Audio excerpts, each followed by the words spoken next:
Good afternoon.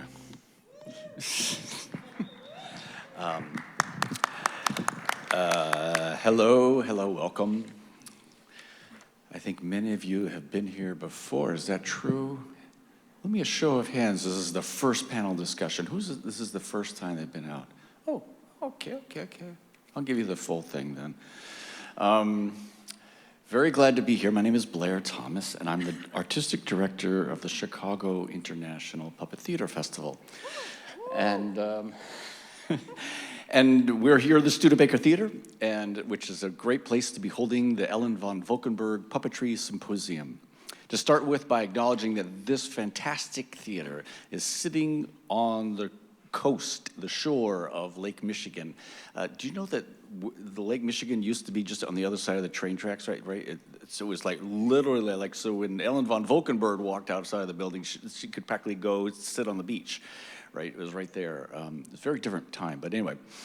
This is a very special place in that regards, and to acknowledge that this land around the Great Lakes area is the home of, and has been the home of, the indigenous peoples of the Council of the Three Fires for many centuries, as we know. And they have provided for us an example of stewardship of the land, and for this we express our gratitude. Today is the penultimate day of the festival. We have many performances that are happening in between now and then, and in case you haven't heard, they're all sold out.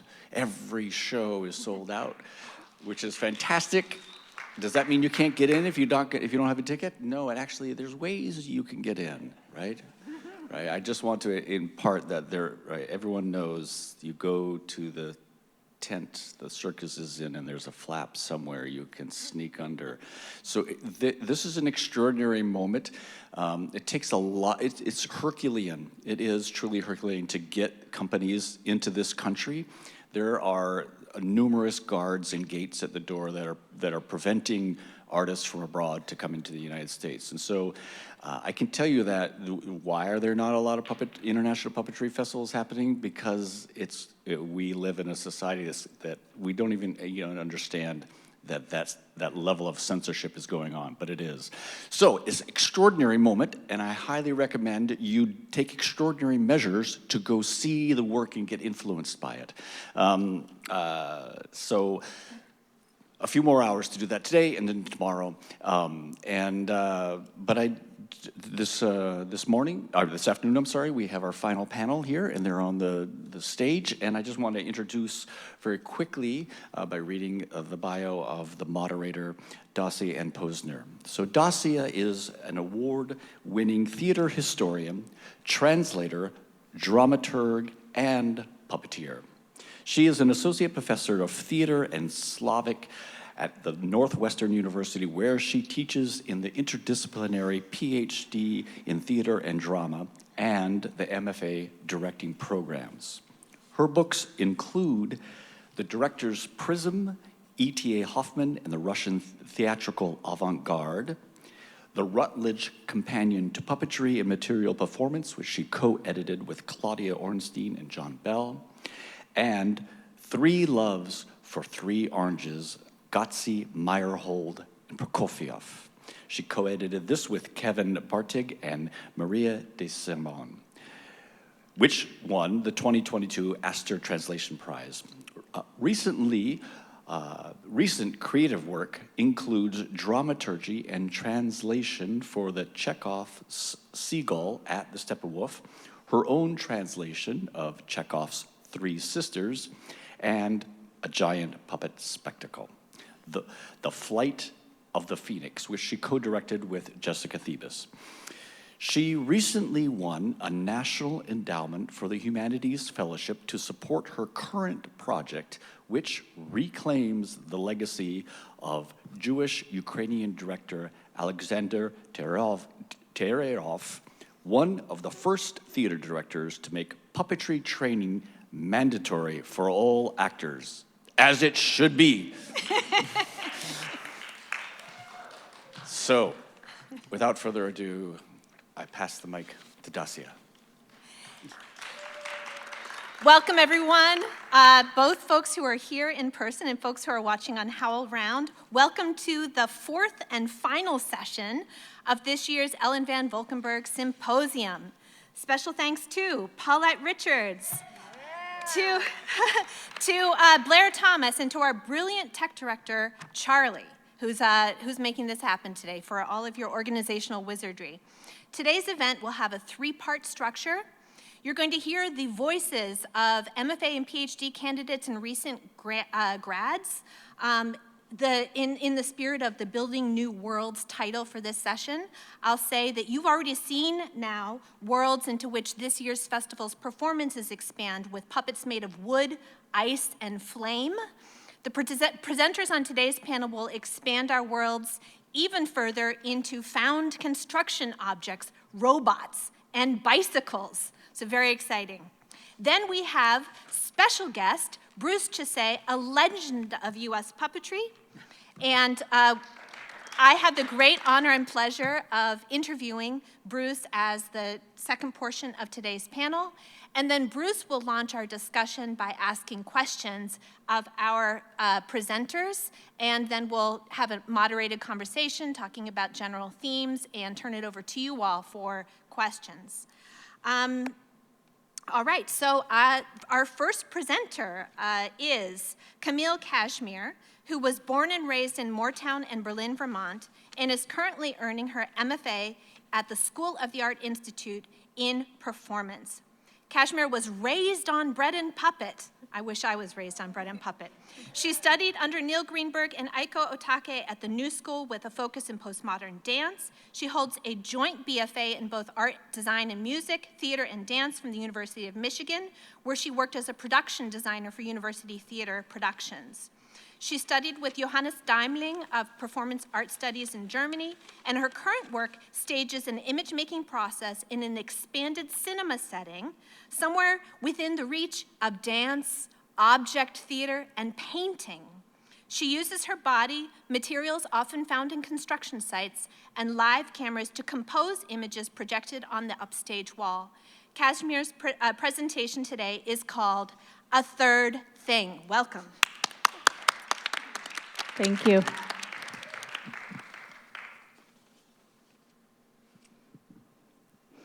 Thank you all for being here. Thank you to Blair and to Paulette for having me, Dacia and Bruce for your conversation, Charlie and the entire Studebaker crew, and the countless others who are involved in bringing together this amazing festival. I will offer a few thoughts today about some of the work that I have done in graduate school, performing with objects, and describe in some detail how I understand my performance practices' relationship to puppetry. I had the luck of growing up around the bread and puppet community. In high school, I spent my time apprenticing with puppeteers and making pageants of my own with my friends. And I've continued puppeting and making puppets whenever the need arises.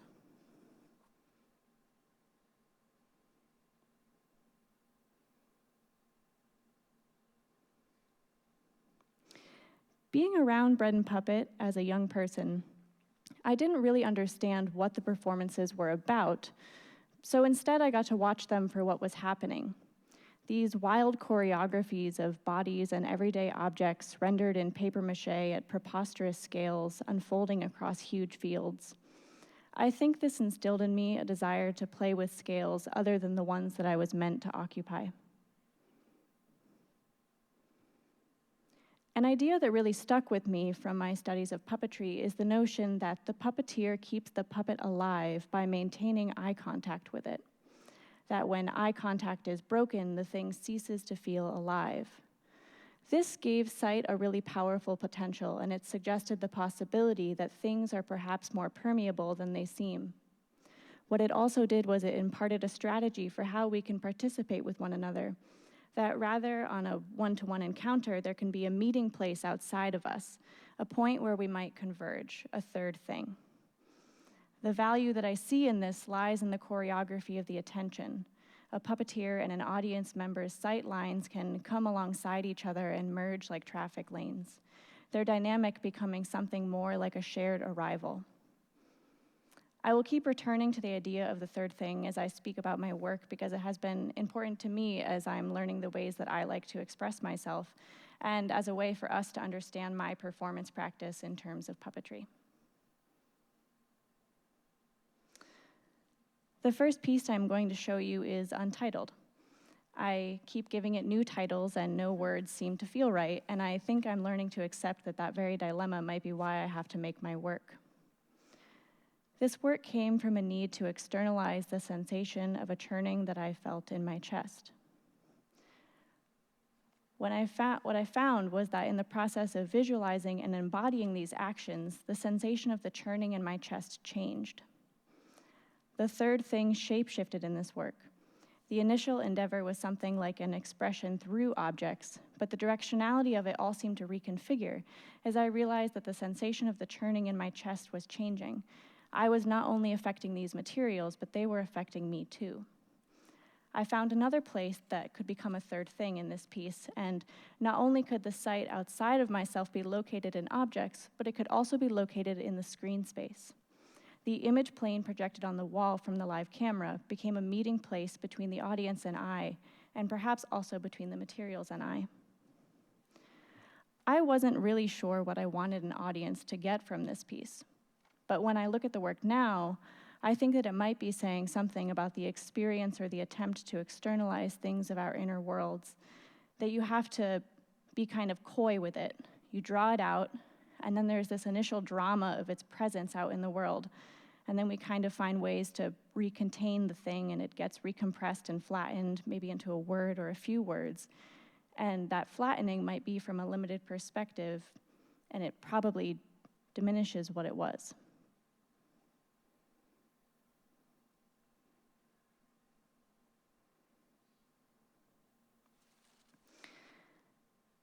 In this next work, I had the opportunity to perform in a gallery space that could be viewed from different levels.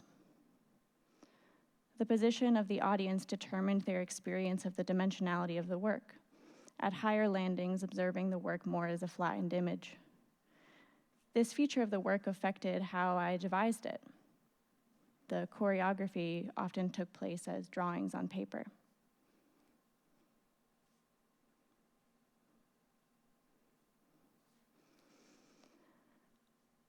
I selected materials that had some capacity to transform.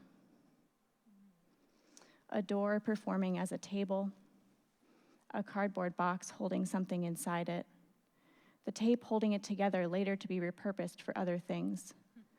I was beginning to understand my interest in materials that could demonstrate a kind of slippage, that there was always more to a thing than its apparent use or shape or association. With this work, I was concerned again with an excavation of things that we know in our bodies, things that might have been reduced for different reasons. As a child, when I was learning how to write, I took a pencil in both hands and I wrote with each hand at the same time, mirrored out from the center. And this made sense to me, but this would not do in the classroom, of course. My teachers had me sit on my left hand, and in this work, I was asking what was left of that sensibility in myself.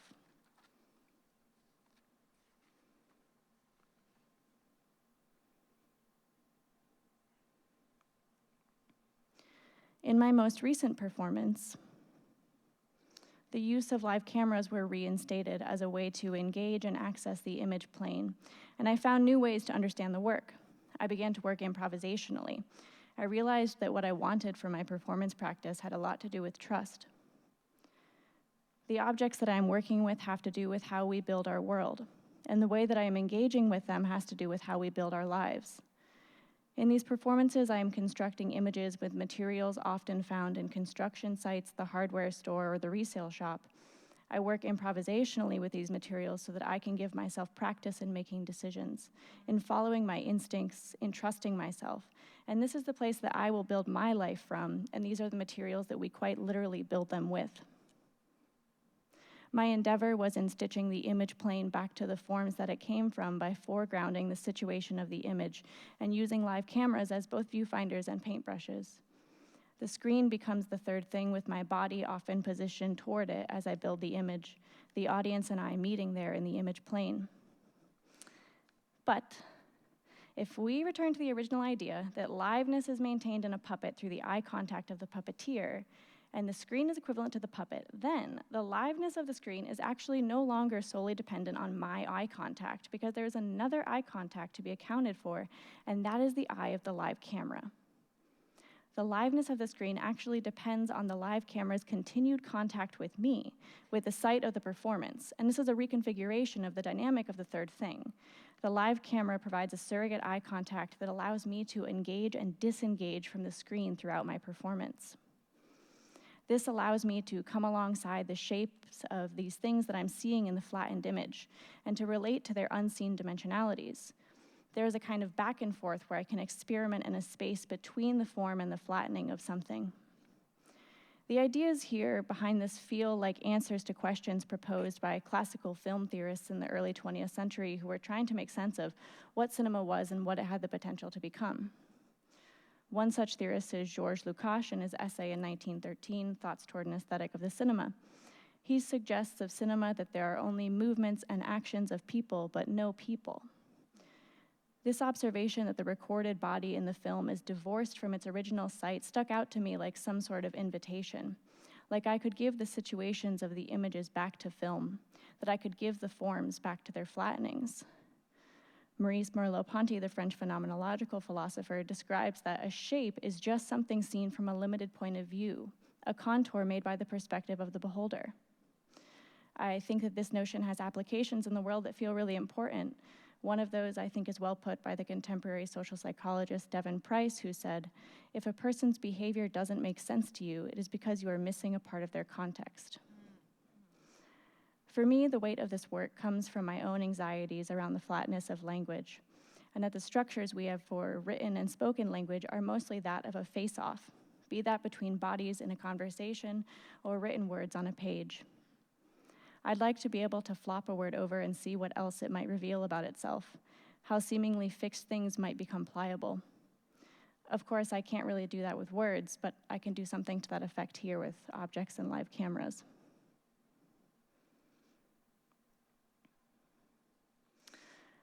The last thing that I'd like to leave you with is just some videos of what my studio time is looking like right now.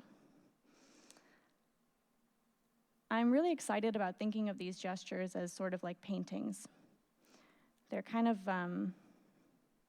like abstractions made from very real and literal objects and materials. I'm curious how they might feel in a gallery setting.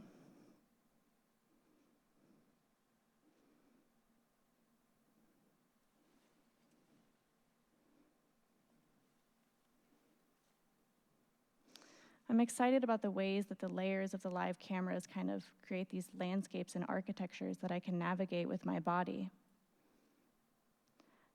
I'm excited about the micro choreography of it all, the precarious and particular relationships between the views of the camera, my body, and the material.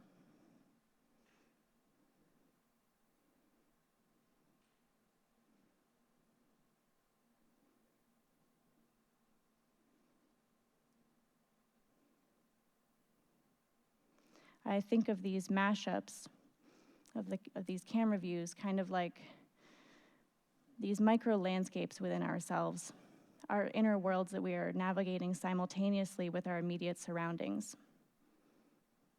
My body will always be in relationship to space, and it will also always be dealing simultaneously with these equally present inner microstructures.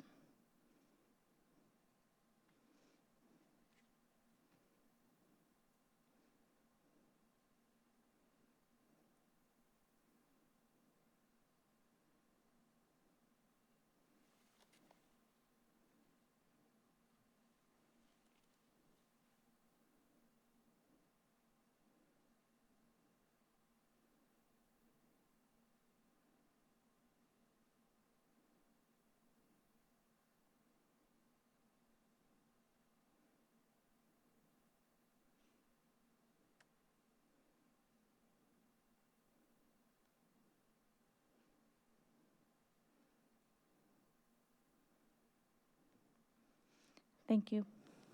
Thank you.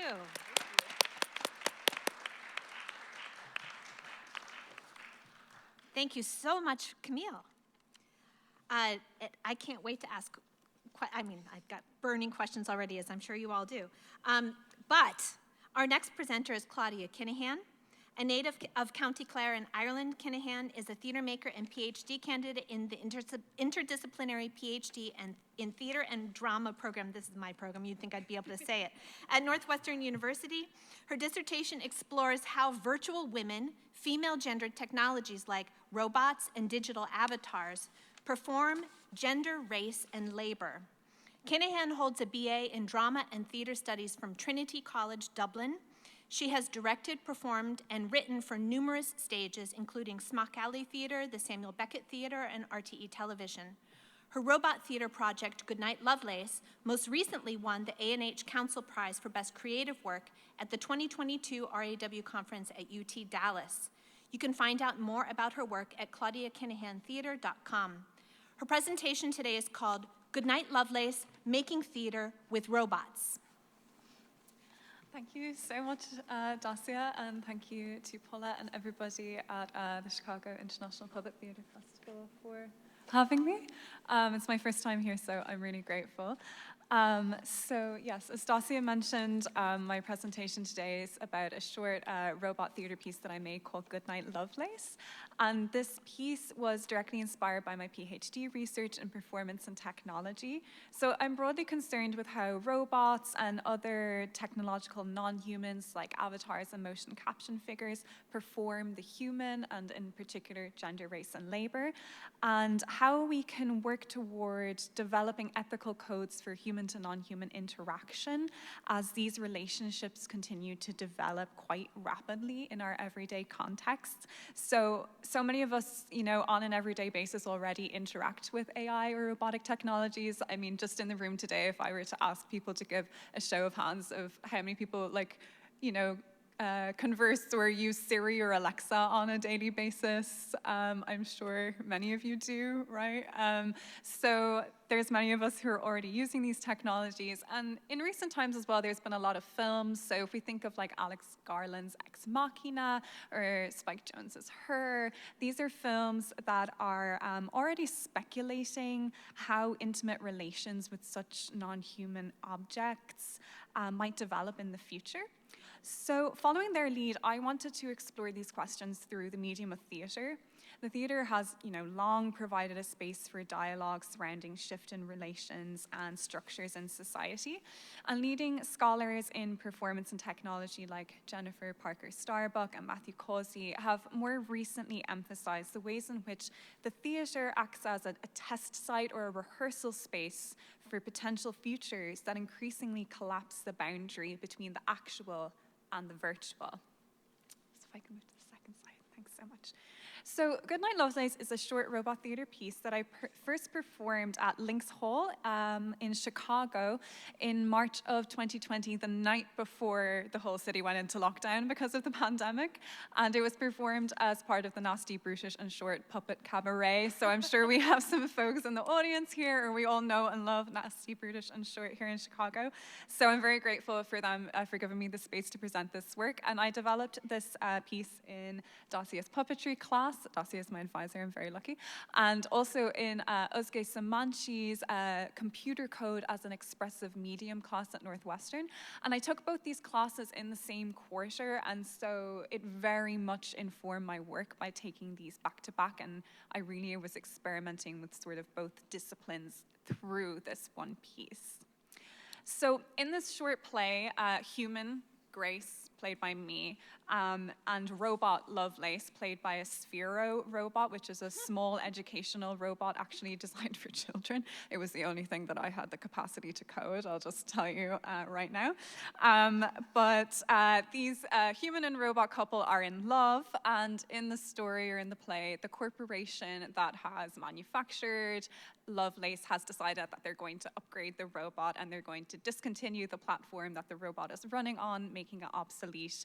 And rather than sort of, go kaput at the hands of the capitalist corporation, the robot asks Grace to switch it off forever, and she begrudgingly agrees by drowning it in a bucket of water. So that's the sort of very quick narrative. So if I could move to the third slide, thank you so much. A couple of the large questions that I wanted to explore through this performance were, can human-robot relations become intimate? What are the ethical codes for human-robot relations? Can non-humans have rights, agency, and emotions? And how do we regulate or legislate non-human subjects in our socio-political contexts? So these are all largely speculative scenarios for now. However, I do think they do reflect some current debates in AI and human-robot interaction. So if I could go to the next slide, thank you. So this is Sophia, the robot, for example. She's an AI humanoid developed by Hanson Robotics. And she is the first robot citizen of the world. She was granted citizenship in Saudi Arabia, which also ironically means that she has more constitutional rights than actual human women in the country. So these questions pertaining to ethics and legislation are perhaps not as speculative as we think, and really I think they're inevitable. So I'm interested in how the theater provides a useful space to rehearse potential solutions to these questions in a space that is protected, but still allows for an element of surprise that is, of course, so characteristic of the live and characteristic of the theater. So I think I can go to the next slide. So when I first started experimenting with making this piece, I was like, okay, how do I work with a robot? I didn't really know where to start. I was also new to puppetry. My background is really in acting and in theater directing. So sometimes I felt like I was approaching making a solo performance. Sometimes it felt like a duologue. And I was really concerned about how I was going to navigate not only the fictional relationship between the human character and the robot character and the attendant sort of stakes and embodied logics of that, but also the creative working relationship between myself and the robot. And so what I quickly realized was thinking about the puppet-puppeteer relationship when making this piece was really informative. In a way, the robot is a puppet. I had always thought of the puppet, as a marionette whose strings were manipulated, but really this logic is reflected in working with a robot too. I input the code, and then the robot corresponds to the code in a similar, way to a puppet-puppeteer relationship. So at first I thought I was going to be in complete control of this robot, and I was going to have the performance of my dreams, and everything was going to go to plan, and it was going to be amazing. But I was quickly reminded of the observations of puppetry scholars and practitioners like Kathy Foley, who notes that performing objects like puppets and robots often exert their own particular agency. So in the words of Foley, the puppet has, quote, a life, a law, a logic of its own, which it imposes on the manipulator. End quote. So I'm just going to share a couple of key discoveries that I made throughout this process that reminded me that the performing object has a unique agency of its own and is an active co-creator of the theatrical experience. So firstly, my entire performance was timed to complement the coding of the robot. Throughout rehearsal, I had to code a particular length of pause in the robot's dialogue in order to allow me to say my line. So this allowed for little to no spontaneity in the performance on the night. In fact, it was really inhibiting. I was always concerned that I was going to take too long to say my line, which actually happened a few times, and the robot just cut me off. So I was intensely aware of my timing. And in many ways, I think my performance was like more wooden than the robot because of this, because I was just so constricted. So in this way, I too was a puppet bending to the will of my puppeteer. The robot puppetized the human in this dynamic. And this process also made me rethink the notion of spontaneity as a performative impulse unique to the human in performance, because really, both the robot and I acted spontaneously on the night. So 30 seconds into the performance, the robot exerted its own will. It rolled to the complete opposite side of the stage than what I had coded it to do, and I quickly had to restage my own blocking. So everything was just kind of turned on its head, and this obviously had a trickle-down effect for the rest of the performance. So it was clear to me then that any notion I had of a human-led performance was dissolving, and that this was a shared and co-created space between human and robot. So, as Dacia mentioned, my dissertation is kind of very much looking at performance and technology. And so in the world of technology and media, we understand these moments where the robot or the machine goes off script as a glitch. And I'd like to finish by reflecting on this idea of the glitch in both practice and scholarship, and how we might consider the glitch as an important element of theater making. So while the glitch has often been understood as a failure, recent scholarship in fields such as animation and queer theory and gender and sexuality studies have theorized the glitch as a productive tool to rewrite hegemonic social, political, and ethical codes. Rather than a failure, the glitch to these scholars is a productive rupture that holds space to imagine alternative futures. In their recent manifesto, feminist collective Legacy Russell have theorized the glitch as a productive break in the machine, an opportunity to reflect and reconsider hegemonic systems and constructions, particularly of gender. In a similar vein, media scholar Patrick Jagoda observes the glitch in virtual environments often produces new systems of relationality, of vocabularies for communication. He argues that the ruptures and gaps generated by these glitches provide a space to think about how to practice failure as an opportunity to rethink ethics, not as a restrictive code, but as a collaborative process. So taken together, these scholars re-articulate the glitch not as a failure and limitation, but rather as a productive, unexpected outcome that alerts us to flaws in hegemonic systems and the potential to rewrite these codes. In the case of Goodnight Lovelace, the robot's glitches did not destroy the performance, but rather alerted me to the inherent agency and particular ontology of my non-human scene partner. What emerged was an unexpected relationship, a human to non-human coalition born from the transformative live space of the theater. This outcome perhaps resonates with technology and media scholar Cara Keeling's concept of queer OS, an operating system that has the potential to, quote, facilitate and support imaginative, unexpected, and ethical relations between and among living beings and the environment, even when they have little and perhaps nothing in common, end quote. So perhaps then, robot-human theater, is an example of Keeling's queer OS, an environment that experiments with evolving human to non-human relationalities, and embraces the glitch not as a limitation or failure, but as a productive counter-hegemonic tool. Reflecting on the process and the performance, I learned that by respecting the unique agency and ontology of the robot actor, Goodnight Lovelace offered a way to experiment with human to non-human relationalities, ethical codes, and counter-hegemonic performance strategies that have the potential to rewrite normative ways of not just making performance, but also of being in the world. Thank you so much. Fabulous.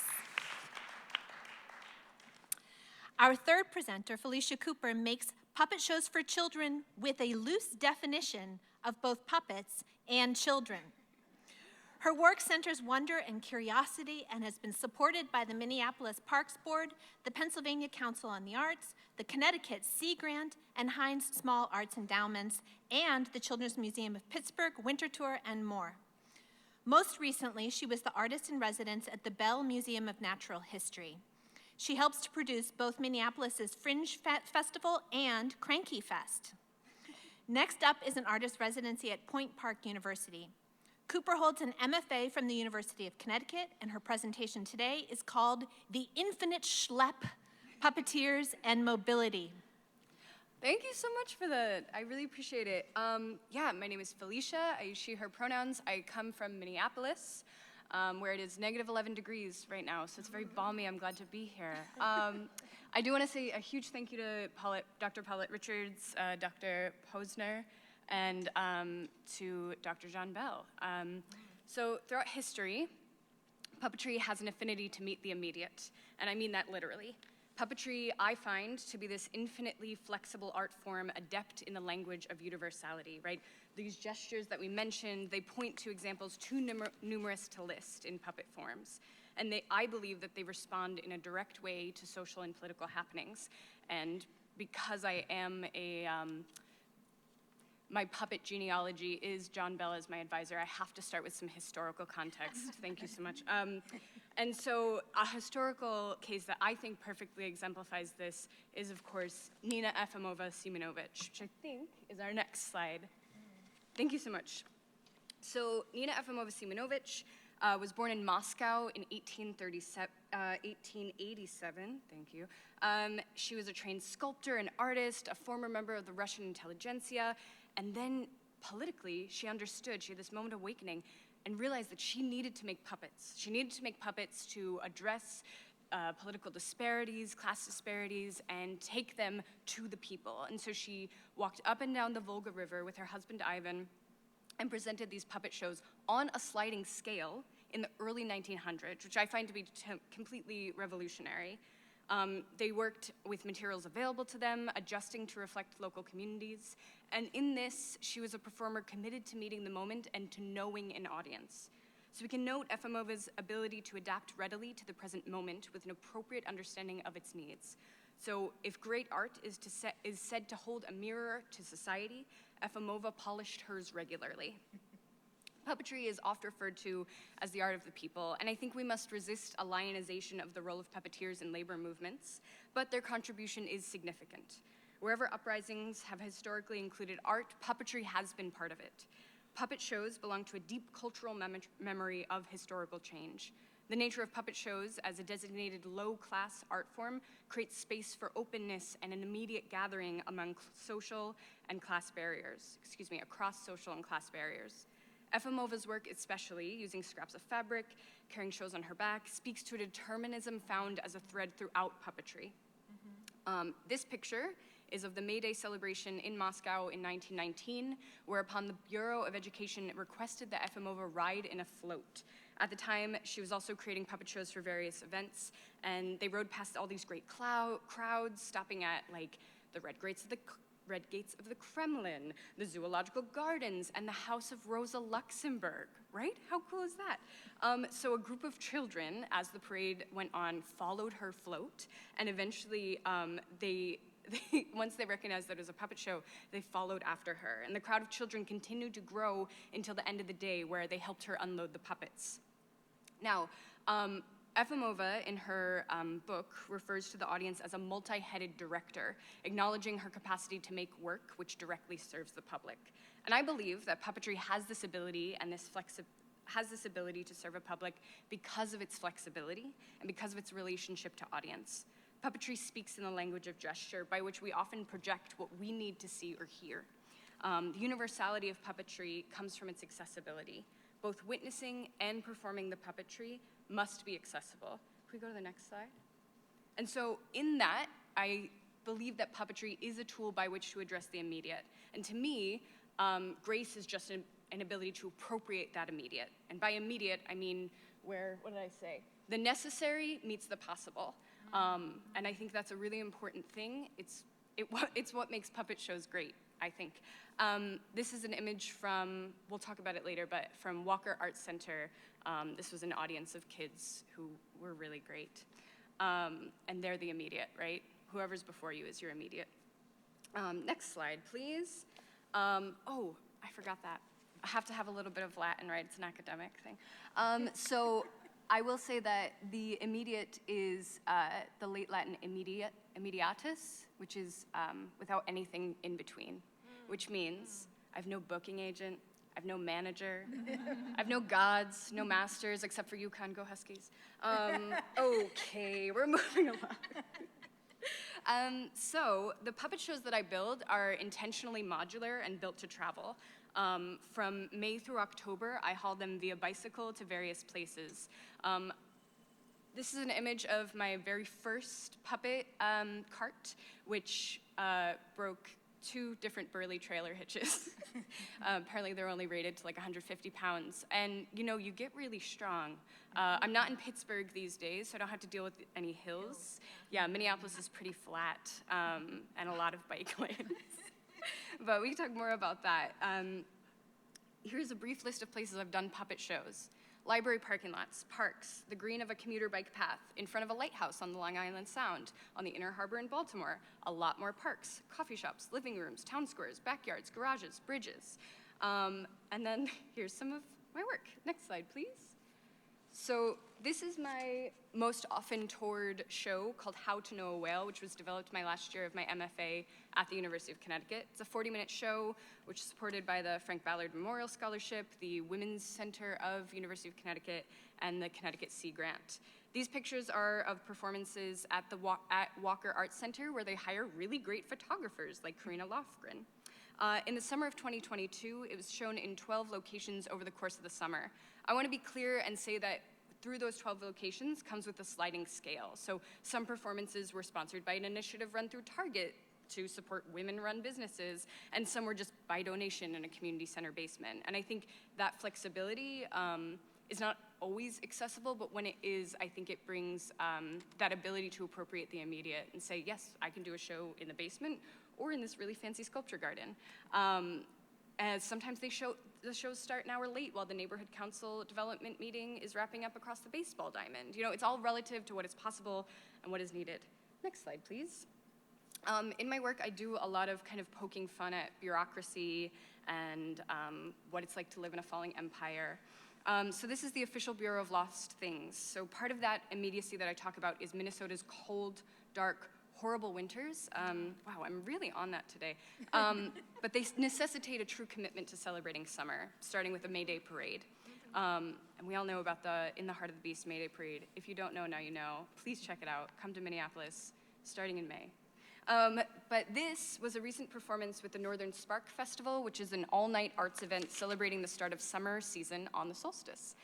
This was done with the cohort of Cooper, Melvin, and Young, comprised of Callie Melvin, Alex Young, and Felicia Cooper.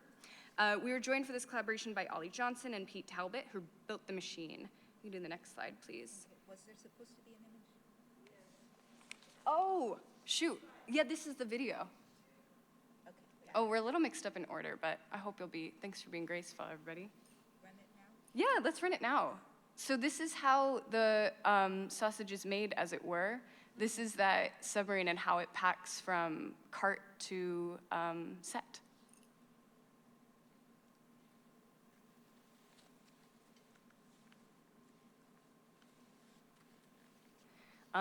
There's a lot of loose pin hinges involved. Wow. And sandbags. Which, if you can get the location to provide the sandbag, that takes 30 pounds off your bike cart.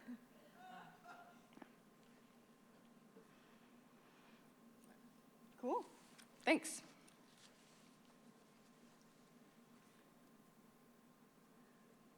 All right.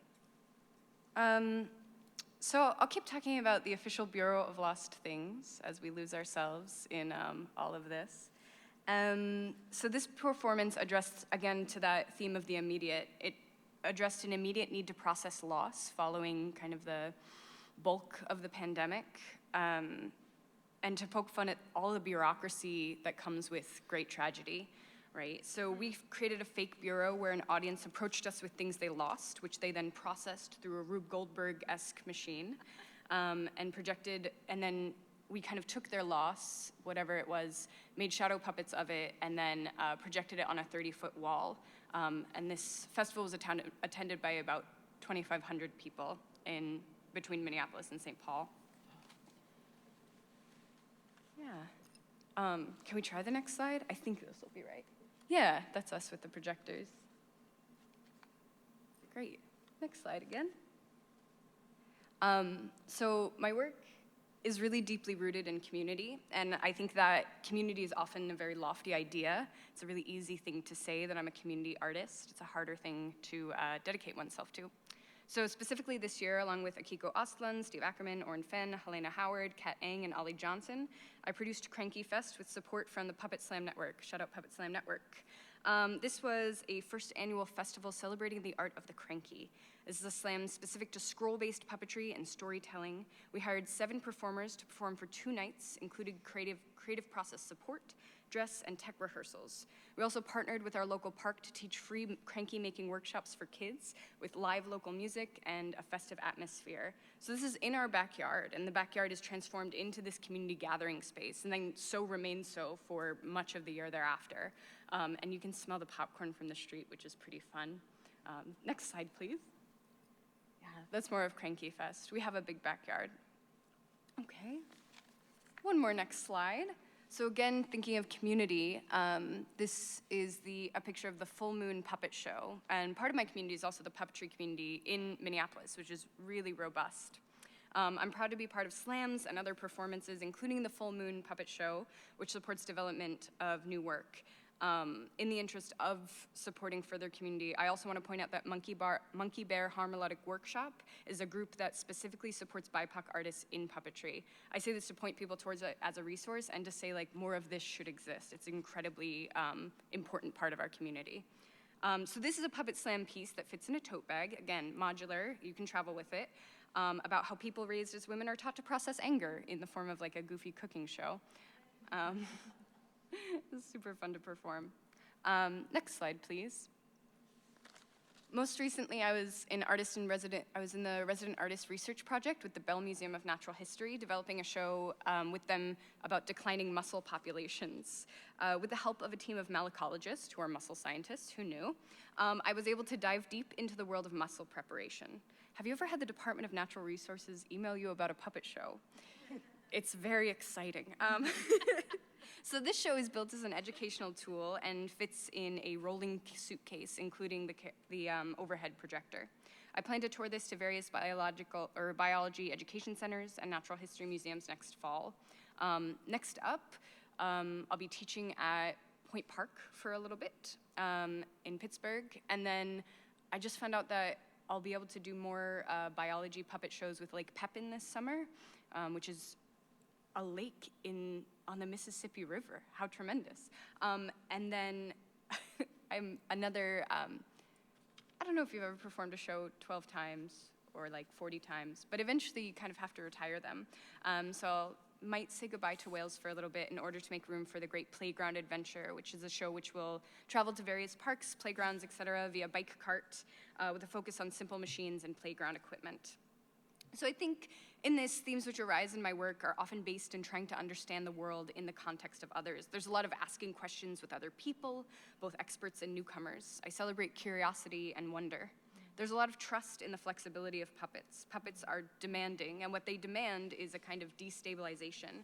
And Camille spoke to this earlier, but I truly believe that in performing a puppet show, you are entering an agreement with an audience to imagine together in this destabilized reality the objects that they are watching you perform are indeed real. And I believe that this agreement, this destabilization, this third thing, right, opens a door to other possibilities and creates a space where we literally imagine possible futures together and build new worlds. So in Claudia's kind of alternate futures idea, I really believe that we're practicing for the future that we hope to inhabit by building puppet shows. And I'm just really grateful to have a chance to talk about all this with you. Thank you so much.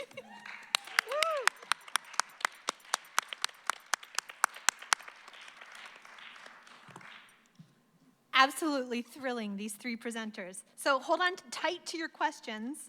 I have so many. I have the advantage of being able to write them down. But hold on tight to your questions as we transition now to the second part of today's event. Today's special guest and moderator, Bruce K. Chassé, is an internationally recognized puppet designer, manipulator, teacher, and director. He served as artistic director of the Oregon Puppet Theater, featured performers at the 1988 World Puppetry Festival in Ida, Japan, and the Sapporo, Japan Puppet Festival. Chassé made his television debut performing with his father, Ralph Chassé, on Brother Buzz from 1952 to 1969. Brother Buzz received a family TV program Peabody Award in 1953. He received an MA in theater from San Francisco State and subsequently taught puppetry at Portland State University, Marylhurst College, Lewis and Clark College, and Laney Junior College. Between 1979 and 2002, he developed more than 20 commissioned works, including Goldilocks and the Bears, commissioned by San Diego School District Incest Prevention Program, and Lewis and Clark Explore the West, winner of a 1987 National Award for Best Dramatic Educational Production of U.S. History. A pioneer in puppetry education, Chesay conducted scores of workshops for public schools in Alaska, California, Idaho, and Oregon from 1976 to 99, and received a Puppeteers of America Puppetry and Education Award in 2001. He served on the Puppeteers of America, Inc. Board of Trustees from 1978 to 1981. Please welcome our honored guest. All right. Thank you, thank you. I just want to say that I'm just bowled over by your presentations and and your presence here. In 1955, when I started working in puppetry, puppeteers and puppetry was sort of a bastard child of stepchildren of the theater and art. It's just amazing to me. If you couldn't find any college courses in puppetry. The fact that you're all working graduate degrees is just amazing to me. I mean, you've validated everything that I've been working towards all my life. It's come full circle, and that includes this whole conference that we're having here. Being isolated in going from just my bed to my bedroom for the last 3 years through the COVID, I have had no exposure. I have lost all my social contacts. And this is the first time I've been able to be amongst my comrades. And it's just, it just bowls me over. I think what you're doing here is just really amazing. And I think it's wonderful. In 55, you would have all been doing children's shows from Western European fairy tales. What we find now is that puppetry, through people like yourselves, are going to be able to speak to issues and ideas that have great importance.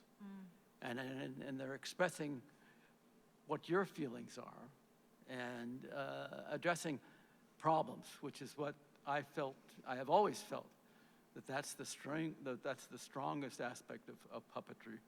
The power of puppetry is that you can address anything. And I'm reminded of, from your work here, of my definition of a puppet, which is it's anything that you can move with intent. And the chief puppet that you have with you every day is your hand. Congratulations. I am just amazed where we've come with puppetry today. Is that it? Yeah. Let's give him a big hand. Thank you so much. Bruce, you and I had the great honor of talking a little bit before this event, and you told me at that time that you've had, I became really interested in your puppetry work, and you told me that you've actually had 2 lives. 3, actually. 3 lives in puppetry. Can you tell us a little bit about your 3 lives in puppetry?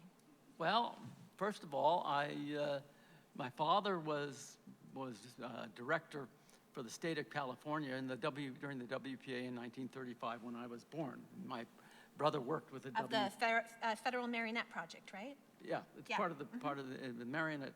Yeah, Federal Theater Marionette Arts Federal Project. Theater Marionette Project. And so I had was sort of left to my own devices with respect to my brother and my father, and I had no place in puppetry. I fascinated with puppets, but I had no place. So I went into teaching puppetry early on in the 50s.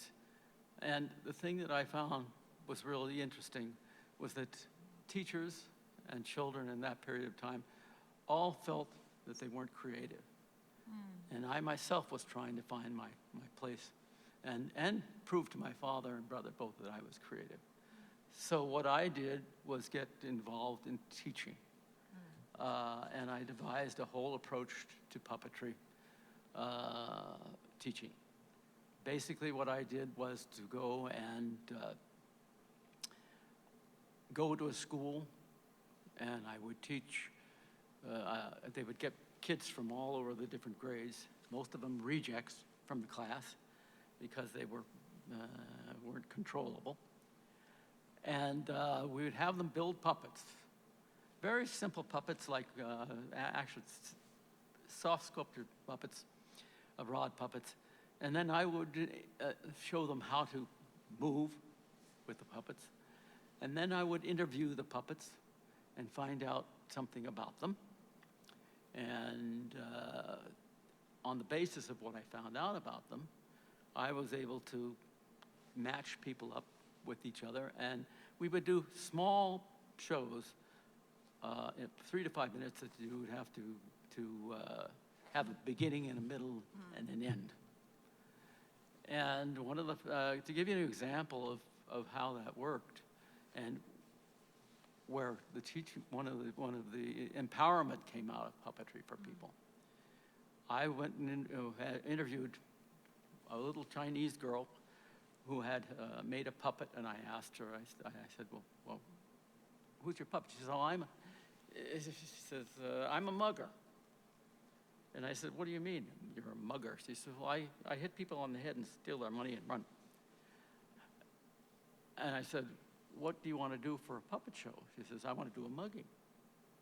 I said, well, you're going to have to, you can do the show, but as long as you have full consequences, face the consequences of doing something that is not very, very honest. And then I had another kid who they had sent to the class, who was the class reject. Everybody wanted to get him out of their classroom, so they sent them with me. And I got together with him, and he made a nice little puppet, but I didn't know where he wanted to come from. And I said, what would you like to do? He says, well, I want to be the MC. I said, well, if you want to be the MC, do you realize that comes with some responsibility? You have to, we're going to be performing from kindergarten through 6th grade. I said, you have to gear your remarks starting with visual and no jokes, and then sort of scale it up with and this kid took over the whole show, and knew. I mean, he went far beyond any of my expectations, and the teachers all sat there with their mouths open, and afterwards wanted to know, wow, how did you get him to do this? I said, well, I think he wanted to be a leader, and that's what puppetry does for kids, especially if you give them some structure. It empowers them, and they find a positive. There isn't any positive experience that you can't find in puppetry, and the diversity of it allows yourself to address the student to address itself to something that they're interested in, and I think you are all realizing what you want to address through your puppetry. You're taking it to a whole another level, which I think is just amazing. Thank you for that. That really just makes me feel very validated. I love what you said about empowerment and creativity. It's this sort of magical alchemy that I've never known exactly how to express, but I'm interested in knowing your take on what things you think we can learn from puppetry. Well, it has a universality. But first, we were talking about illusion in the first time out, and illusion comes about through the willful suspension of belief so that it unites us as individuals. And I find what's happening today is that we're losing communication. We don't know how to talk and discuss things with people. And I think also the performance arts are in terrible trouble because there's no platform for us anymore. And puppetry, because it can go anywhere, is the perfect platform to use to dispense ideas and also to gain back our audience and educate them. Because we don't know how to converse anymore. And I think that's a job for puppeteers. I think you need to do what you're doing because it's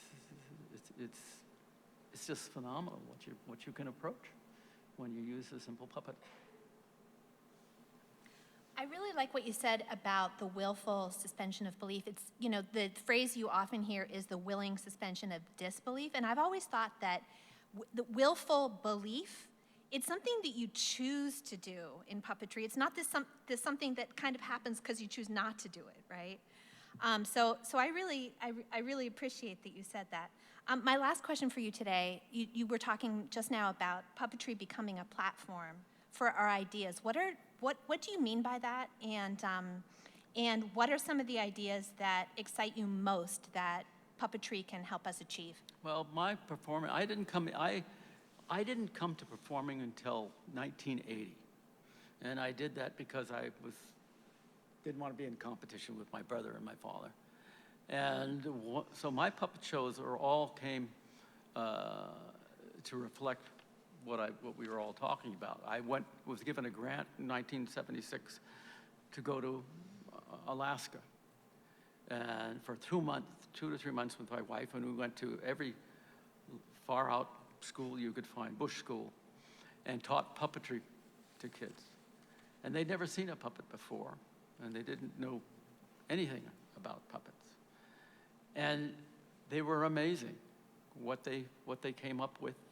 There's art is ingrained in the Eskimo community especially, and it's because of the borealis, it's because of the dance, it's the masks, everything. So they just took to puppetry, and it was very exciting. I made enough money off that to go to Moscow, and when I went to Moscow, I realized that something interesting was happening with respect to puppetry as well. And that was that when I got there, it was still the Cold War, and we went and saw performances from all the Soviet republics, which included Poland and Hungary. And Stalin had empowered all of these Soviet republics with huge puppet theaters. Over 100 people were employed in these puppet theaters. And the shows that they presented at that time all were used to preserve their language and to preserve their specific cultures. And that became a wonderful thing for me to see. And that's what got me into this whole thing in the first place. I think that's what puppetry does best. You remind me of when I had finished college but wasn't yet in graduate school. I traveled around Russia for a couple of months looking at a bunch of different puppet theaters. And I was visiting the Nina Efimova collection at the Obraztsov Theater, and I was just so astonished by all the things that they made at the Obraztsov Theater. And I said, why don't you travel more? And they said, too many people. So yeah, these massive theaters with lots of departments and specialties and a real national tradition with buildings and state funding. I mean, I don't know about now, of course, but When I taught at Laney College, I proposed a puppetry course, and was rejected, and discovered that the gentleman, the teacher there, got up and compared, why do we need a course in puppetry? And he compared it to fly tying. And so I organized my students, each had a puppet, and we went around the faculty meeting and outside and with signs that said, puppets are people too. I think it's amazing that puppetry has finally come full measure into the university system. It needs more. We don't have enough puppetry teaching, and I was interviewed for a class in Calgary at the university there back in '69, and on the interview, their basic concern was that I was not a French speaker, and that was the important thing. And I told them I wanted to teach puppetry to teachers, to empower them to go into classrooms, and I wanted to teach designers. And I did not get the job, but it was given to a French puppeteer who did paper sculptures, paper puppetry. And after a year, he was totally on his own focus. He was fired and puppetry was eliminated from him. So we've come a long way. We've come a long way. That's a great note to end this portion of the conversation. Paulette, I forgot to ask you to play that little video of Bruce's work. I'm sure everybody would like to see what some of your work looks like. It's just a short little thing, and we'll use that to transition to the conversation. I started out with very simple puppets and then eventually extended myself and performed. I was contracted by the Carnegie Library to do puppets.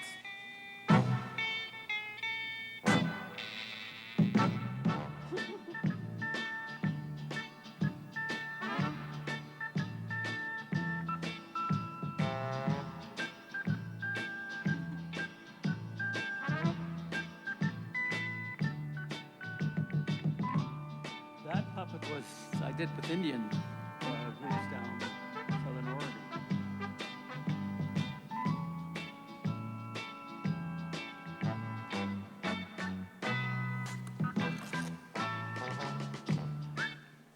Thank you. Perfect. Thank you so much. Bruce, I know you have some questions for our presenters today. Did you want to ask anything in particular to individuals or just general questions? Well, I'm just so impressed with what they're doing. Yes. I can't ask you to improve on it. I can only ask you to improve on everything that you're doing, because you really have taken the direction in which puppetry needs to go. And I love your ideas and the diversity of just what the three of you are involved in. And that in and of itself answers my old question. I have no question. I'm just bowled over with what you are really doing. And also the fact that you're women. Back in the 55, I mean, you would end up in a theater department. You would end up, if anything else, teaching children's theater or teaching puppetry. You would never have gotten. I can remember one of my favorite teachers at San Francisco State College. She finally left because they wouldn't give her an opportunity to direct larger projects. And I think that it's so important that you guys are so empowered, and you can get major degrees. This impresses me nothing, no end. Thank you. You know, I had a question. I have a few things. There are all these themes that cross over in your work in really, really wonderful ways. I'm sure that you felt it as well, and you have burning questions for each other. The thing I want to ask first is how in your work and in your research and your practice have you discovered that it's useful to not be in control? And what has working with objects and puppets taught you about the value of not being in control? And any of you can answer. Great question. I mean, that's kind of everything to me at this point. Yeah. I mean, frankly, even in this moment, actually, like in deciding to lean forward and that I'm going to say words to you to respond right now. And like, I don't really have a plan for how this is going to go, but I'm like trusting myself that there is something that's going to happen, that there's going to be this like nebula that I'm going to be able to access and find landmarks to offer to you that will be some sort of a response. It's, yeah, I think it's a part of how to figure out being alive, how to be active in your life, let go of the control. Yeah, the lack of control, the improvisation of my work, yeah, it's everything to me. I think something for me, sorry, I'm gonna scoot. I think something for me that I found making this piece was to let the materiality of the object that I was working with really script the narrative, rather than forcing it to fit into a narrative that I wanted to write or that I was hoping to write. So like something I didn't really speak about in the presentation, but that was very much a part of this, was one of the affordances of working with this robot was that it was smash-proof and waterproof. And so I was like, well, that's amazing. And so I think just leaning into, maybe what Robin Bernstein would call like this scriptive object, and like leaning into the materiality of the object and letting that script the performance with me was really useful, because that's what got me to this like ending moment where I was able to submerge the robot in the water, because it was offering that possibility to me. And that ended up being, a really exciting discovery and a really exciting narrative opportunity. So I think that that's something also in my work as a director moving forward that I'm really excited about, is not forcing my control or the narrative constraints that I'm interested in on the objects, but allowing their materiality to be an active co-creator of that. Reminds me of what Camille said, that if something doesn't make sense, you're missing part of the context. Just allowing the object to give you the context, to fill in the blanks, and then to respond to that. That's really lovely. I remember when you first performed this piece in my puppetry class, just discovering that it had lights, and that it beeped, and then it rolled in this sort of oddly controlled direction. I mean, all of these things, which under different circumstances, we might really just take for granted. Okay, yeah, an object is round, it rolls. But it becomes this opportunity for wonder when you are focused on the materiality of the object. Yeah. Felicia, it looked like you had something. We can move on. Yeah, okay, all right. My next question, is really related, and I guess we've already sort of jumped into it, which is how do materials affect us if we listen to them? I think immediately of all of these. I'm thinking, Felicia, of the bicycle and the labor that it takes to go up hills in Pittsburgh. I mean, Pittsburgh has a hill district, right? To go up hills in Pittsburgh, and the rolling suitcase and things like that. And I think of that as part of the performance, and you've had to listen to that as part of the performance with 30-pound sandbag, right? So for each of you, for all of you, how do materials affect us if we do choose to listen to them? Okay, I'll start this one. So I think materiality is like a very key component to all of this. And I think of a lack of control in that materiality. I think right now especially, there's kind of an illusion of control. And I think like something, I was listening to this panel with Theodora Skivitares, and she mentioned that like the world of puppetry has greatly changed with the advent of like Amazon, right? Because if I want a 12-inch marabou feather, I can go and get exactly that, rather than having to seek out something that meets the need of my performance. And so I think giving over to these materialities and honoring them as the life that exists in the object can be very exciting. And I think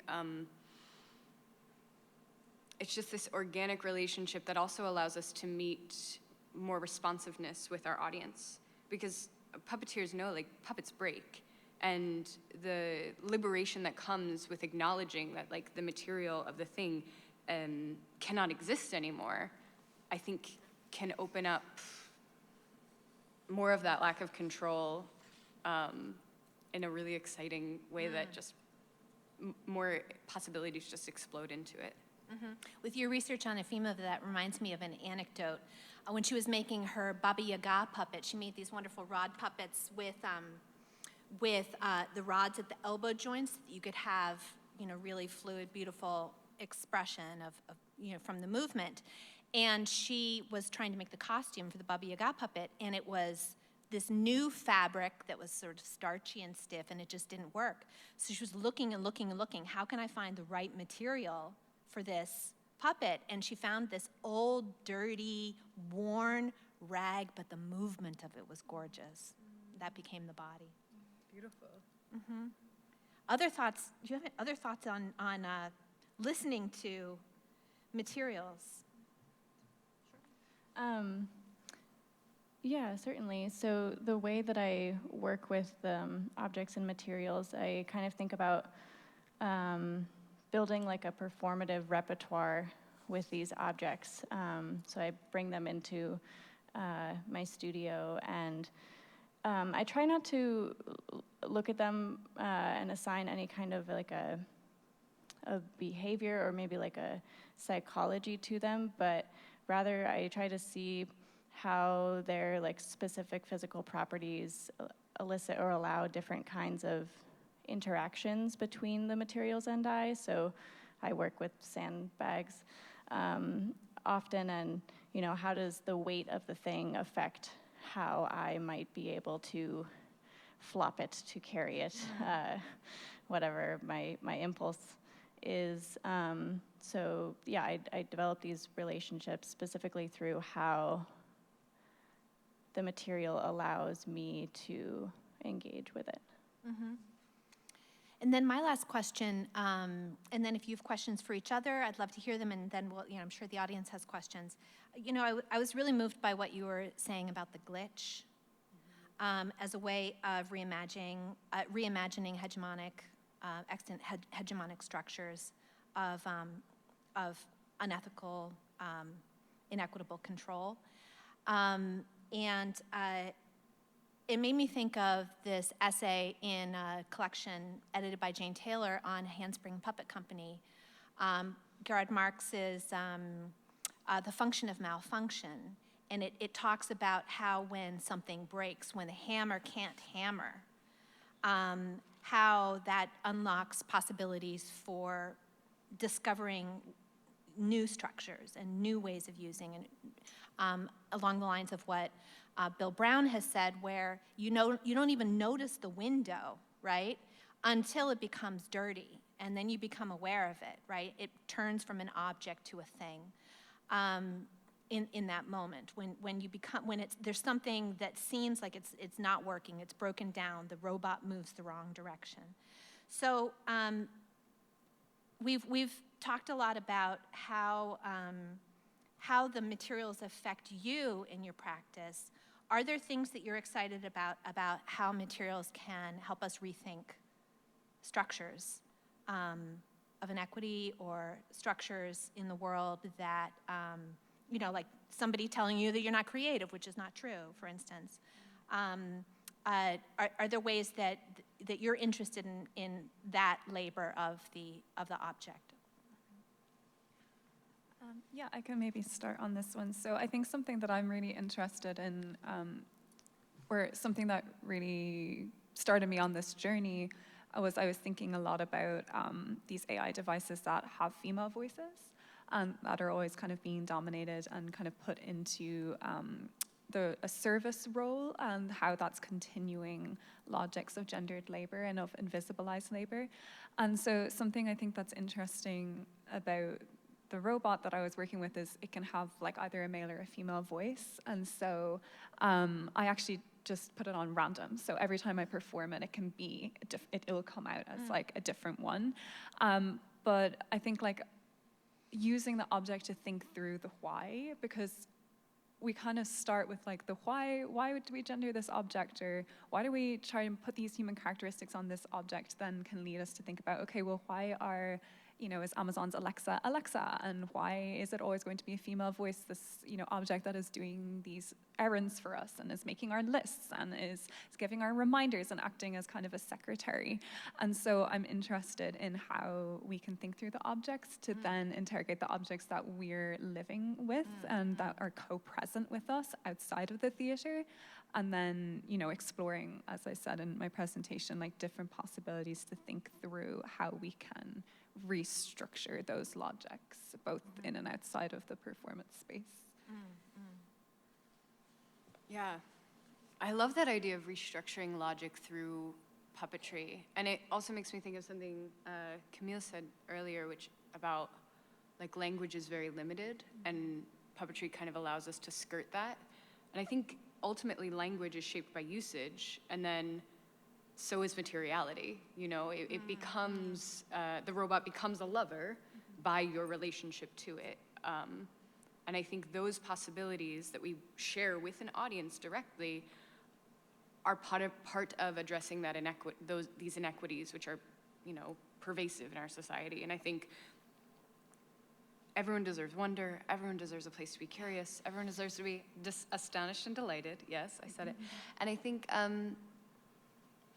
puppetry just opens these doors for us to have places designated to do that. And I strongly believe that those are very important.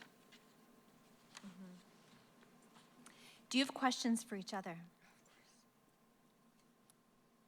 I do. Okay, I'll say them. What did I have here? Yes. Oh, one thing I wanted to point out is, or talk about a little bit, is something we talked about. I want to go back to that glitch and talk about like where glitches in your work, what has been an exciting glitch in your work? Unexciting? No, an exciting. Oh, Sorry, I'm from unexciting. Appalachia, sorry. I feel like I've spoken so much on this, so would you like to start? Oh, where is a unexpected glitch occurred in my work before? I mean, things, behave differently than they did while I was in the studio all the time. And I, experienced this terror where I'm like, oh my God, like I can't get the sandbag open and like get my hand inside to get the sand out to drop the sand on the glass the way that I'd like to do just so. And oh my gosh, and I kind of have to get through this moment of the terror, and then it will pass and something else will happen, and maybe I'll get kind of like distracted or something. I'll like re-engage in the third thingness of it, and I'll find a new possibility that was one that wasn't even present originally in the outset of however I was going to engage with that material, or so I thought. I'm trying to give you a more concrete something here, some kind of a glitch that has happened for me. The only thing that's coming to mind right now is I built these like quite literal puppets at one point. This was like many years ago. And the idea was that I was going to perform in the window of this space, and these things, they were like inspired by the futurists, and the idea was about limiting your sensory perception, and it did too good of a job in limiting my senses. And so I actually wasn't able to see very well behind me, and I fell out of the window, and I fell on top of the other performer and destroyed these puppets that we had just spent months building. That sounds like a glitch to me. So that's one. But we continued the performance in these destroyed puppet costumes, and that was something. That's what I've got for you. Thank you so much. What motivates you to articulate so beautifully your ideas and your love of puppetry? What motivates you? What was the big motivation? And I've never seen anybody articulate so beautifully what you want to do. The question was, what motivates you to articulate so beautifully your ideas about puppetry and objects? Well, the articulation is secondary for me. The making of the work comes first, and then I kind of see the work like a map that allows me to return and build language around the thing, so that I can try again to communicate whatever I was trying to get at initially.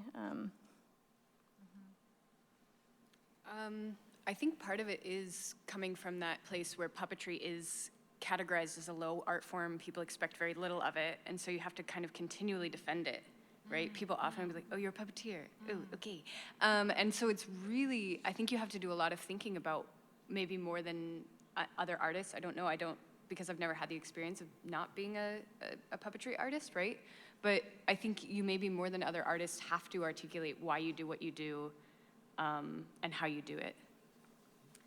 Yeah, I think I would build on that too. And I think, I'm coming from from a place of like 1 foot in academia and 1 foot in theater making. And I think something that I'm always interested in doing is like advocating for theater as like a necessary and important ally in larger conversations. And in my field, it's in technology. So I think the stakes just feel really high. And I think that that's what it is. I think, and you articulated so beautifully the sense of immediacy. And I think that that's something like this urgency that we feel to just explore these ideas. I think that's it. Yeah, this work matters. Yeah.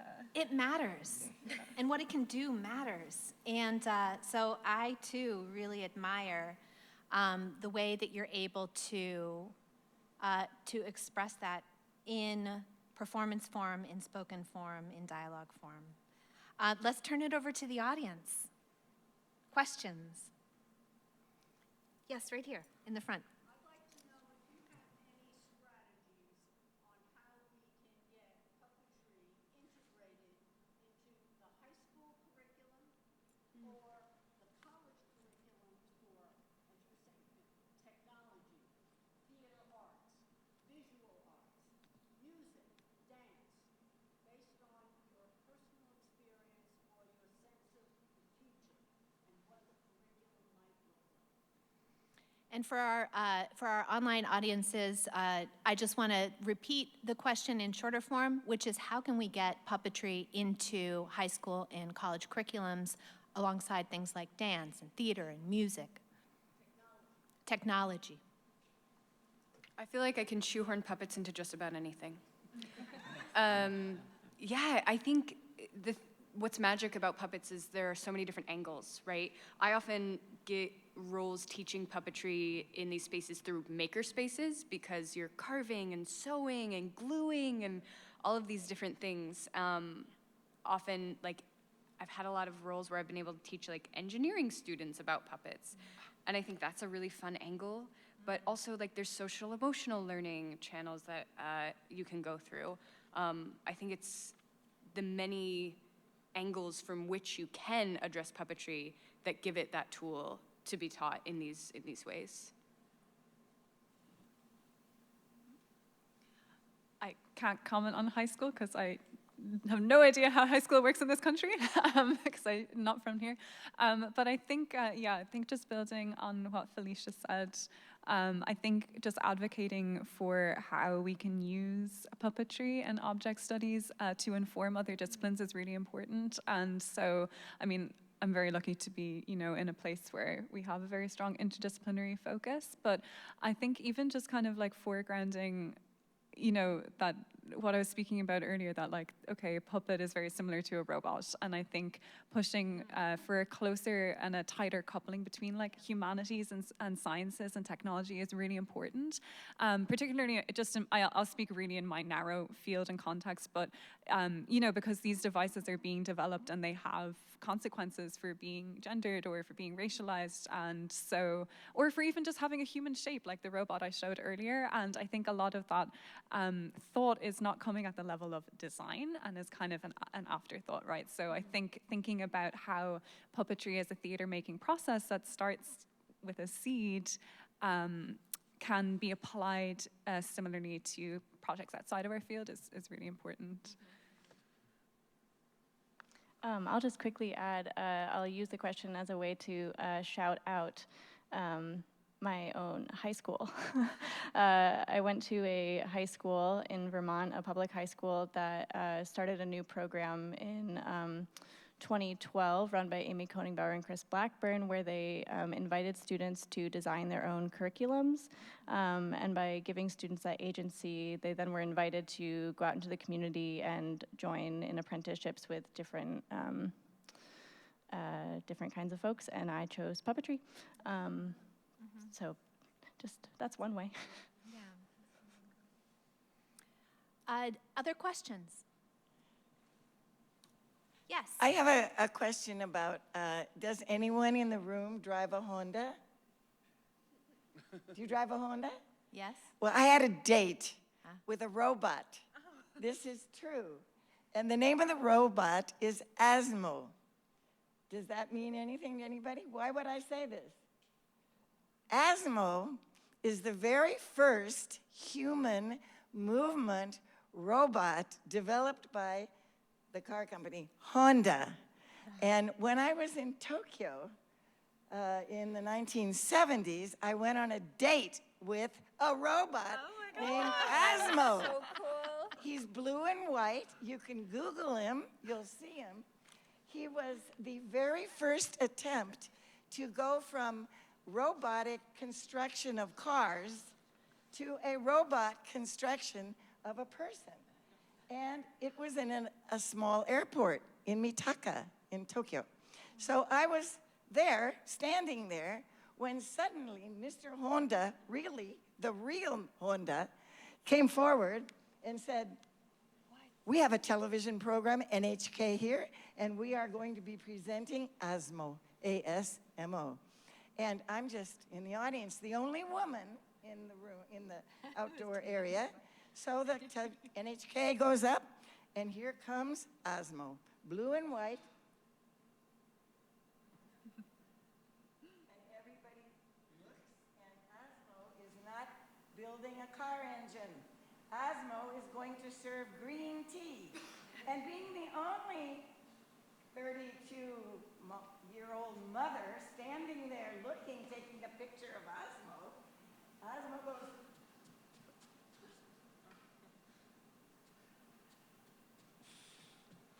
right over to me and serves me a cup of green tea. This is true. I am a multicultural puppeteer for years. I mean, a long time, almost as long as our gentleman friend. But Asmo dated me for about 10 minutes, and I drank the tea and put it back and followed Asmo over because Asmo went to the president of Honda next, and his name is Mr. Honda. And Mr. Honda took the second cup. So I had a big robot puppet. Yeah. Thank you so much for sharing that story. That's fabulous. All right, other questions from the audience? Hi. Hello. Okay. This goes sort of, sorry, through your whole conversation. Shout out also to IPTD, of course. The conversation sort of about the glitch and the idea of robots sort of being coded, servants, lovers, frequently female, right? Violent robots is masculine. There are exceptions. But the ways in which thinking of how we tend to sort of reinforce dichotomies on objects, puppets, robots. Can you speak more to the ways you have found to sort of use puppets, robots, objects to explode those dichotomies and maybe to try and help shift the way humanity thinks about its relationships to each other, to the world?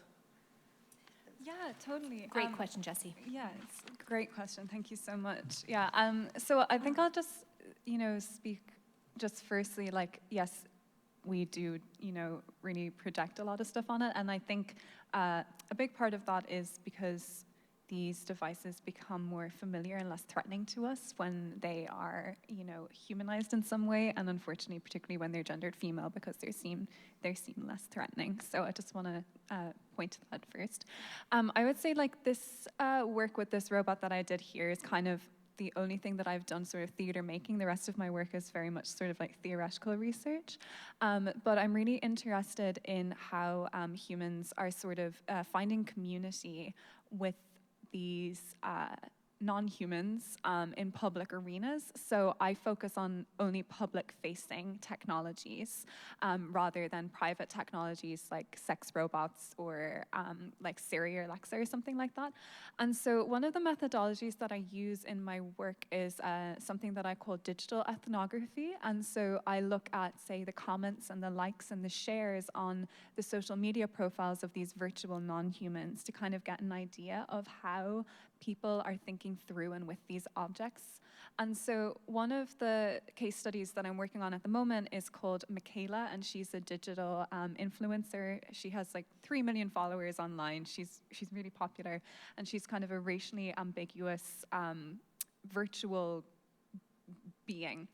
And kind of going through the comments and stuff, you find that a lot of people are like, oh, Michaela, you're just like me. I see you as XYZ. Michaela, you and I are the same. We both like this. Michaela, you and I are both women of color. I love how you're representing me in this way. And so I think that that's something I'm trying to do through my work, is like advocating for the legitimacy of these relationships and how these devices are giving people a way to think through their identity, but also the ways in which structures like race and gender are formed. Because what I find that these devices do is throw into sharp relief the kind of cognitive and social processes that we go through in order to gender or racialize something. Like, whether that's visual or whether that's sort of cultural or something to do with activity, right? So I think kind of advocating for these are like meaningful relationships to people. These are not just entertainment objects. People are finding community and are kind of coexisting and co-present with these virtual beings. And through that, we learn so much about how we are relating to each other. So I'm sorry, that's kind of a long-winded and kind of theoretical answer, but I hope that maybe that touches on what you were asking. Thanks. It was a wonderful question. Thank you for that.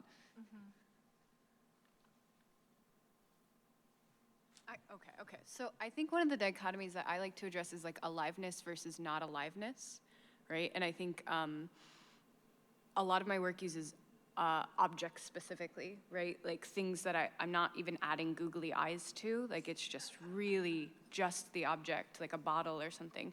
And I think coming into that and showing an audience like, oh, you have to do that. Oh, now it's alive.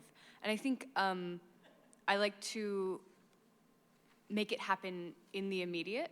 That way it questions what we are projecting onto versus the things we're not choosing to project onto. Yeah, great question. Beautiful answer.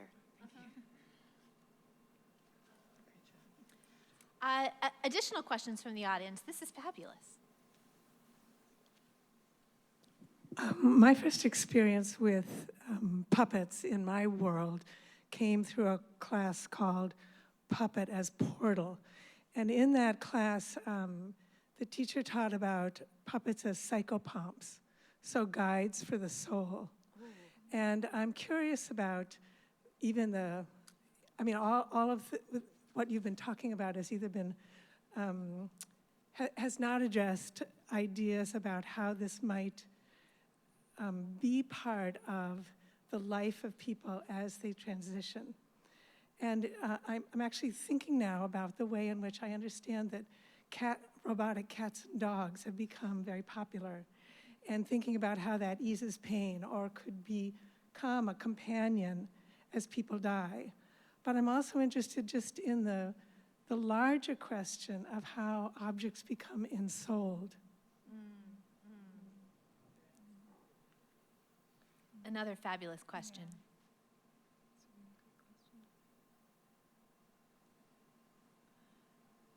I'm especially interested in the difference between puppets being guides for the soul and puppets being ensouled.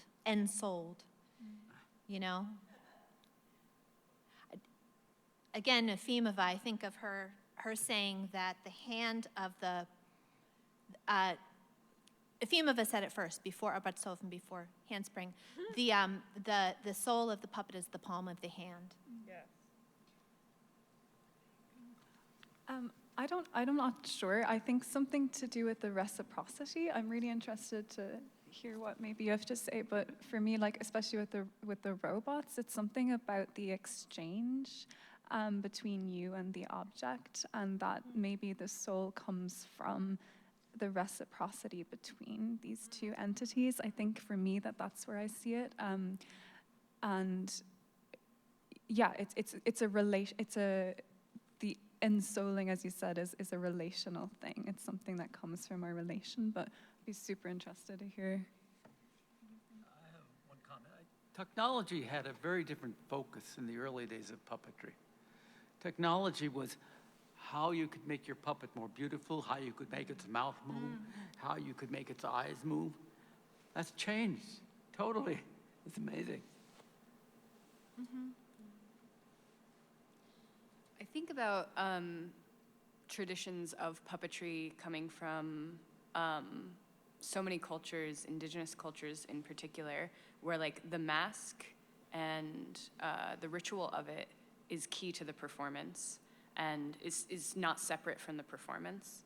I think we see this in Wayang Kulit, we see this in American indigenous puppetry, and I think, I don't know, I think I saw it in a lot of shows that over this past weekend, but I think that's a really tremendous idea about thinking how puppetry kind of helps us move into something new, speaking to transitions, and how technology allows us to access that through an object. Yeah, I guess what I will offer to this is, so thinking about reciprocity between the body and the object, the puppeteer and the puppet, and what that exchange is, the place that I've found some resonance maybe is called material engagement theory.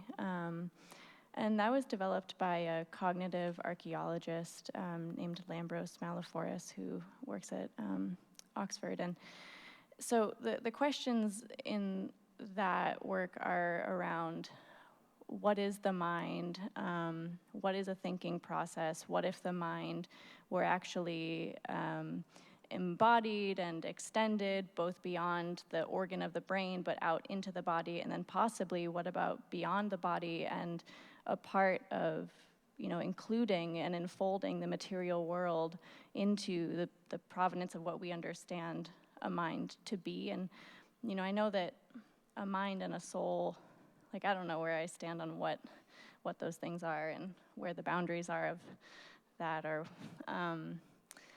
but yeah, that's where I've been looking and finding some language that is of interest and resonant to me around that.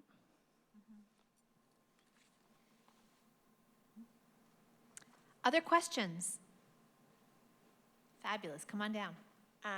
You all made me think of my best friend growing up, who was a stuffed animal rabbit ninja named Mary. I didn't really have friends growing up, and so Mary, to this day, still holds a very special place in my heart. Has a distinct personality from my own. We spent hours together, and our other stuffed animal friends, who all had their own distinct personalities.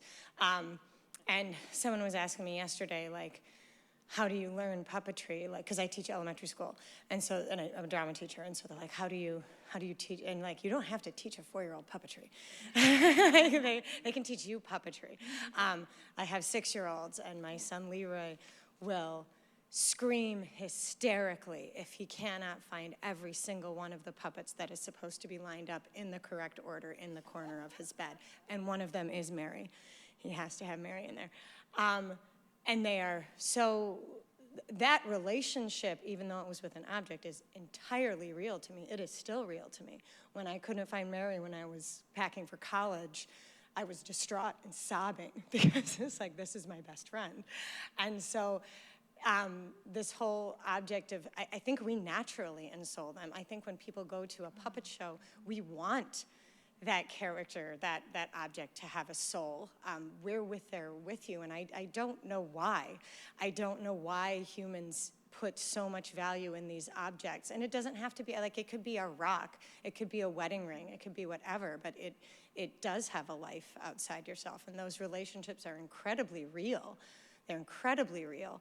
And so, I don't know, it's not a question, but if you guys have any comments on that, you made me think of that, and I think that is, I just wanted to speak to the reality of those relationships, I guess. You know, while you were saying that, it made me think of a question that I had on my, little list of questions that I didn't ask, which is, how do puppets teach us to believe? But I realized, as you were talking, that it's the wrong question. The 4-year-olds already know how to believe, so it's actually, how does puppetry teach us how to re-believe, right? Right, what we've forgotten. Yeah, so any thoughts in response?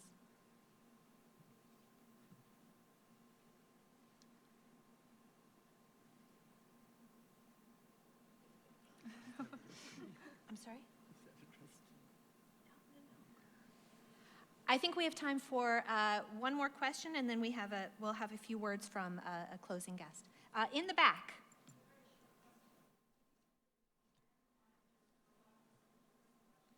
Could you stand up or speak up or come up so we can hear you?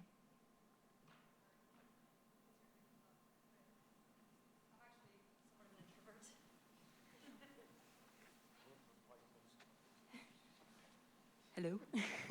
Okay, so this is a short question. So you said that you randomized the gender of your robot.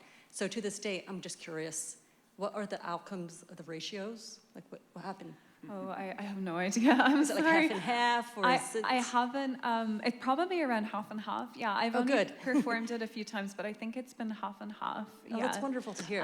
Yes, yeah, and I think it's interesting also for me, because then, I it kind of changes your relation, on the day as well, like your performance for me too. So thinking again of like glitch or spontaneity, yeah. So I think it is about actually half and half, yeah. Keeps you on your toes. Yes, okay, absolutely. Now that I have the courage, I have another one. And this is like really fresh. So I'm sitting here, I'm taking notes, and this is great. This is like going to church for me, by the way. And I thought, oh my God, okay, so I'm congealing all these thoughts. And then there's this horrible thought that struck me. So I'm gonna share it with you. I'm gonna apologize now that this is gonna be a downer. And I thought, okay, it started because he said the puppet begins with their hand. And I thought, oh my God, these people are really important. We really need to put out this message. Because the flip side, I'm gonna throw up here, the dark side of puppetry, culturally, globally, it's firearms. I'm gonna let that sink in. We really need to change that. Do you understand? Firearms, it's puppetry. Do you understand? Yeah. The dark side of it is, and it's unconscious. So we need people who are conscious to change that. You understand? Anyway, that just came to me, and I thought I would share it with you, because I thought, oh, well, this is interesting, because I'm taking notes. Anyway, thank you very much for being here. Thank you very much for that thought.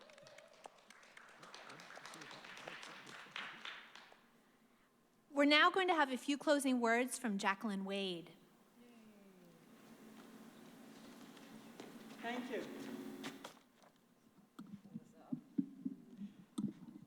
First, I would like to thank Blair.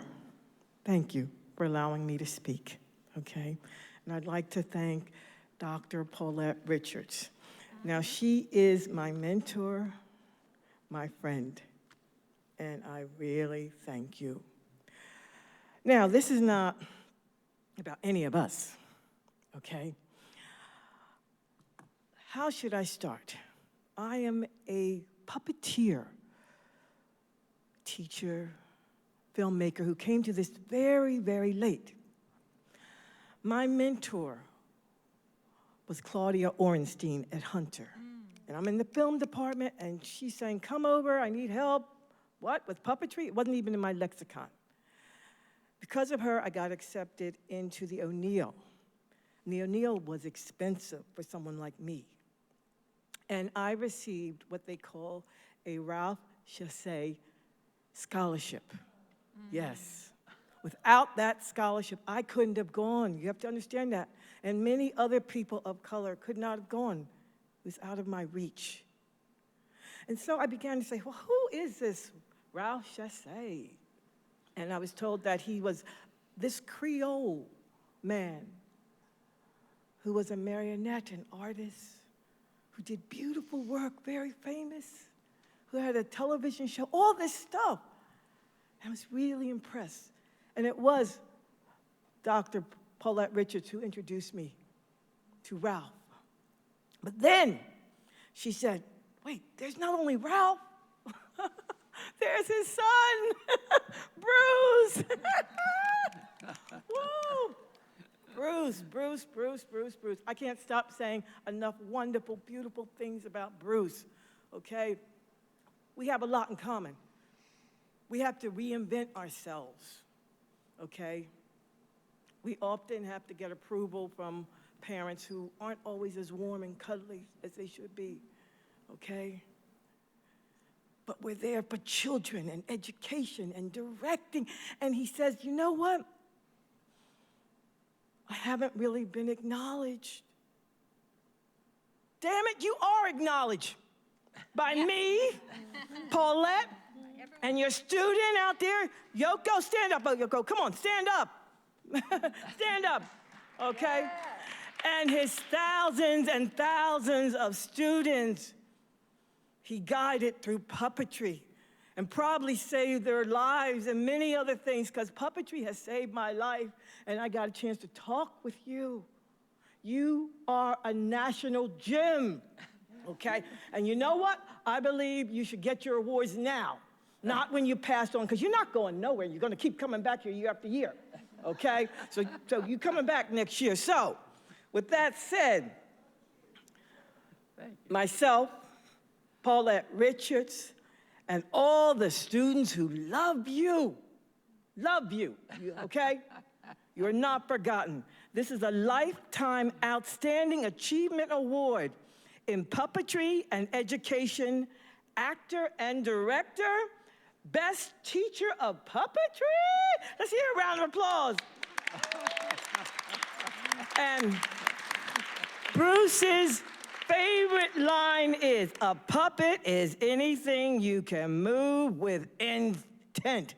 Bruce Chassé. Let's give him, stand up. Let's give him a round of applause. Stand up.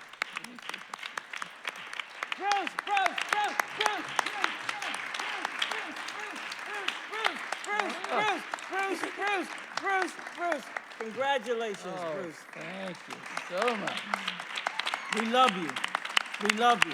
You're appreciated. We love you. We love you. We love you. You want to say a few words? Well, puppetry is a life that you give yourself to, and it comes with its rewards. This is one of them. Thank you. Thank you.